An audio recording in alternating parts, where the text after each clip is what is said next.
Saudi আরবে ওমরা হজ পালন শেষে বাড়ি ফেরার পথে ভয়াবহ সড়ক দুর্ঘটনায় একই পরিবারের 4 জন সহ মোট 5 জন বাংলাদেশির মৃত্যু হয়েছে।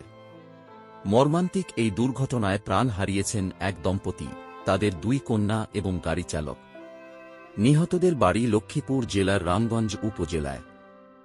দুর্ঘটনার খবরে এলাকায় নেমে এসেছে শোকের ছায়া।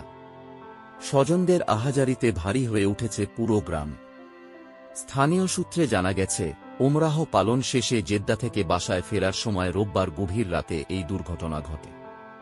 বাংলাদেশ সময় অনুযায়ী রাত আনুমানিক 3টার দিকে গাড়িটি ভয়াবহ দুর্ঘটনার শিকার হয়। এতে ঘটনাস্থলেই 5 জনের মৃত্যু হয়। দুর্ঘটনায় গুরুতর আহত অবস্থায় পরিবারের এক শিশু সদস্য বর্তমানে জেদ্দার একটি হাসপাতালে চিকিৎসাধীন রয়েছে। তার অবস্থা আশঙ্কাজনক বলে জানিয়েছেন চিকিৎসকরা। নিহতদের একজন সৌদি আরবে দীর্ঘদিন ধরে প্রবাস জীবন কাটাচ্ছিলেন। সম্প্রতি স্ত্রী ও 3 কন্যাকে নিয়ে বাংলাদেশ থেকে ওমরাহ পালনের উদ্দেশ্যে সৌদি আরবে যান তিনি।